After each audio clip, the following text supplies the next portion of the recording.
back to my channel. Today I have a little bit of a different video for you. It's going to be a DIY slash fashion video. I'm just going to be talking to you guys about refashioning and how I upcycle, refashion, and transform my thrifted finds, also like hand-me-downs or just old things that you have in your closet that are probably on its way out that you still want to, get some use out of. So if you notice, we're in a different space today. We're actually in my bedroom, just because I wanted to do a little bit of change of pace, and you guys are probably tired of looking at the boring white walls in my dining room. And I don't really have much going on decor-wise in my house right now. As you know, I'm still trying to decorate. But anyways, I wanted to kind of go through some of the things that I've refashioned and upcycled, redesigned, or whatever, that I've gotten from the thrift stores, like I said. And I kind of just wanted to show you guys what I was able to do to kind of update some things that I found and make it work for me and my style, to kind of give you guys inspiration, things that you can do with your own items that you thrift or you find in your closet that you're not wearing anymore. I was really inspired by Angelique from BlueprintDIY. She does this all the time, and she has put out recently 2 or 3 videos about refashioning and transforming her thrifted finds. A lot of my items don't have before pictures or shots because, like I said, some of these things I've done months ago, years ago. So some of these won't have, actually a lot of these won't have before shots, but if I show them in a haul or an Instagram or something like that and I posted what it looked like before, I'll definitely leave a link down below so you guys can watch it or look at it. So starting off with some different ways that I found easy to kind of jazz up or, change up the things that you have that you aren't wearing. I'll just show you my first item. The easiest way, I think now, to redo something is by adding embellishments. And one of those embellishments I think are always going to be really trendy and in style is studs. So I'll show you what I did to this item here. So this is a wet seal studded little motor style vest, but it always wasn't like that. It used to be a jacket, and it's like a fleece material, and this was actually my sister's, and she gave it to me. Plain black, zip up. But I really did like it. I wore it for a while with the sleeves and everything like that, but then I just stopped wearing it, or really wasn't into it because it was a light material. It wasn't like a true modal jacket because it was, lightweight. It wasn't warm enough. It wasn't heavy enough to keep me warm when it got cold out. So I decided that I wanted to turn it into a vest.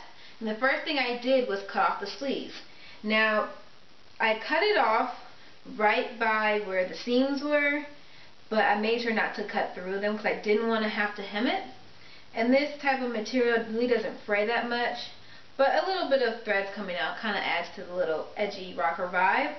So I just cut off the sleeves, and then I went and studded the vest. So I did the tabs here, and then I did a few of the tabs on the side, and then I did a long line of studs on the front seam, and then I studded the pocket.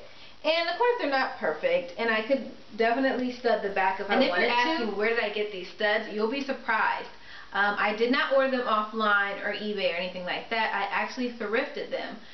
The best way to source studs is to go to the thrift store and find one of those old kind of punk studded belts that are completely studded, and just take the studs off. All I did was use a pair of pliers, and I kind of bent the prongs and took the studs off. All you have to do is re-bend the prongs so that they're straight, and that way you can still reuse them.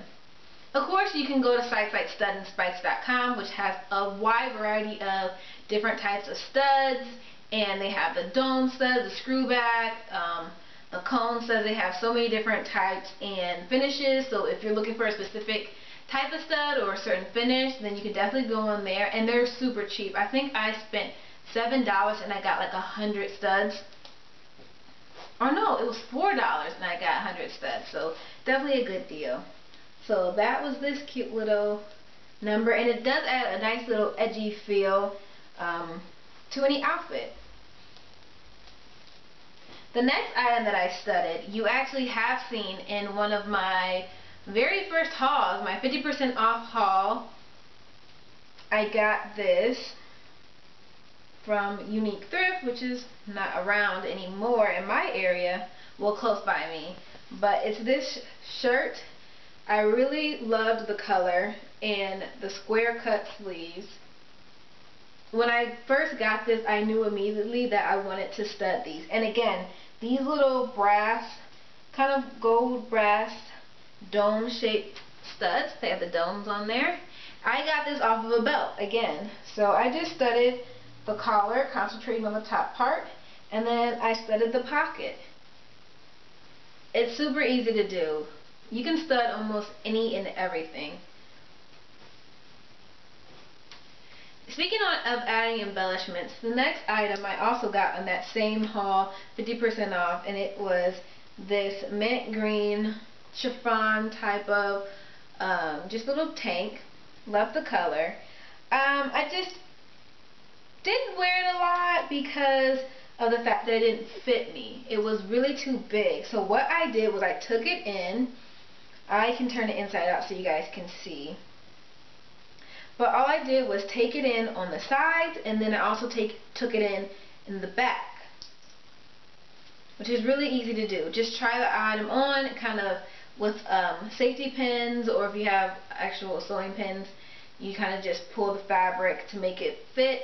Either you can mark it with chalk and then pin it, take it off, and then you kind of just sew up that seam. And then try it on again before you cut any of the excess fabric off, just to make sure that it's not too tight or too loose. Once you've sewn the seam and you've taken it in, just cut off the extra fabric, press the seams out, and you're good to go. So I also added this chain detail to the straps here, which I thought was really cute. I just cut the straps in half, put the chain through, and then stitched it down.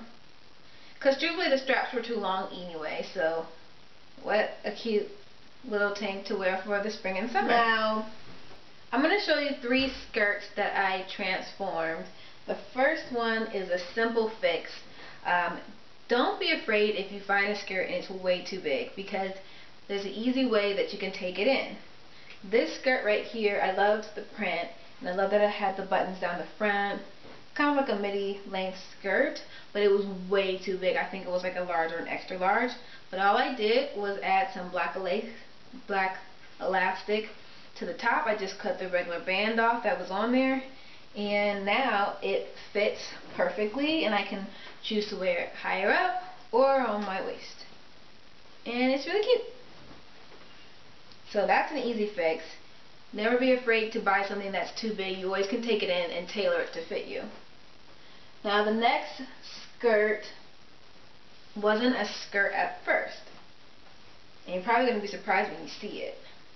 So this is what it looks like. It's really cool. It has houndstooth print and florals and polka dots all in it. Kind of really cool retro 80s looking print. But these were actually shorts.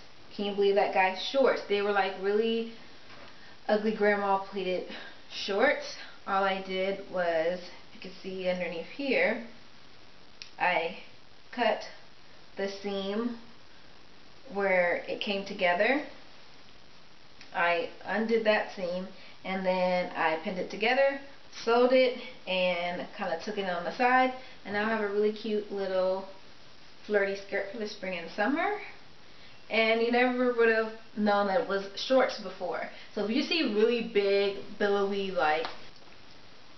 Okay, so the next skirt actually wasn't a skirt at first either. And I actually need to fix it because one of the elastics came off. But it's this really cool, cute, and trendy high-low skirt that was a maxi dress. You know how the maxi dresses, they have that kind of shared ribbed elastic fabric right underneath the bust. I just cut the boot part off basically and just cut it around. I don't know if you guys can see. I just cut it around and kind of curved him. And then since this is like a stretch jersey knit, it won't fray. So I cut it high-low, and then I've made this really cool print on here using fabric paint. So I use fabric paint. You also can use textile paint. You can even use acrylic paint, but I don't suggest that because you won't be able to wash it. So I just took the back opaque textile fabric paint, and then I just used a very kind of bristled brush to create these brush strokes all over it. And I was inspired by a dress that I saw that was yellow and had all these brush strokes on it. So I decided I wanted to try that out on this, and all I did was heat set it with my iron and I could wash it, and I absolutely love this skirt for spring and summer and got so many compliments on it. If you're inspired by something you see in the magazines, you want to recreate it for yourself, definitely go to the thrift store and find things that kind of could work, that you can just tweak and alter to make it exactly what you're looking for. And you can save money too. So, speaking of making something from the thrift store into something that you've seen in the magazines, boyfriend style jeans are so in, and I don't think they're going out anytime soon. So I went to the thrift store and I got these Aeropostale jeans. I got them in a bigger size than what I usually wear. They fit in the leg but a little bit baggy up top, so it kind of gives it that boyfriend fit, and they were a straight leg. So this is what I did to them. I distressed them. All I did was take my scissors and I cut 2 slits, and then with tweezers I pulled the fibers out this way so that way I'll have the strings. And then I just distressed other little parts of the jeans. And I'm going to try and film some cutaway shots of me actually wearing the item so you can kind of get a better idea. But that's what I did. And because I didn't want to show skin underneath, if you're comfortable with that, you can totally do that. But I decided I wanted to put fabric patches underneath. So if you can see, it has like a kind of like a leopard cheetah zebra print. And this fabric I got from Walmart for $1. Their little craft section, they have little remnants of fabric, and I just got that for $1. So I distressed my patches, and then I just I glued the patches on with fabric glue. So if you don't know how to sew, if you don't want to sew, you can definitely use fabric glue. But I love cuffing these up and wearing these. They're so cute. I get so many compliments on these jeans, and you never guess that I only spent like $4 at the thrift store and $1 for the fabric, and then just distressed it myself. And now, since they have patches underneath, I can wear this year round. I don't have to worry when it's the dead of winter and snowing that my legs are going to be cold because they're covered. Now, the last thing that I'm going to show you guys in this part of the video, I have quite a few other things that I wanted to show you, but I don't want this video to be too long. So the last thing that I want to show you is this denim shirt. Let me just button it up. I believe this was also in a haul of mine. It might not have made it to a haul, but it's just this Eddie Bauer denim short sleeve button up shirt. And I wanted to do like an ombre kind of bleach look on it. So bleach, water, spray bottle, and this is what you get. So I didn't do mine very extreme. I didn't want it to be really like faded or acid washed, but I wanted to have a kind of gradient ombre look, so I sprayed a lot on the sleeves and the hem of the shirt, and then you can kind of see some of the spatters there, but it kind of fades from the really light wash to the medium to the dark. And it's great with a pair of white shorts for spring and summer, and it's really easy. Bleach is an easy way to kind of change anything basically. You can bleach your pants, you can bleach, like I said, almost any fabric. You just have to be careful, make sure that once you see that it's changing, that you make sure you wash it out real good, because if you don't, it will eat away at the fabric, which will weaken it, and most likely it's going to come apart. So that's what I have for you guys for this part of my DIY refashions, thrift transformations. Tell me in the comments below what I should call these videos. But I actually do want to leave some suggestions to some other thrifty DIY ladies that inspire me, and maybe they can inspire you too. If I don't leave them in this video, I might do it in the next video, or I might even do a separate video on all the crafty fashionistas that are on YouTube that I love watching. So until next time, I'll see ya. Bye.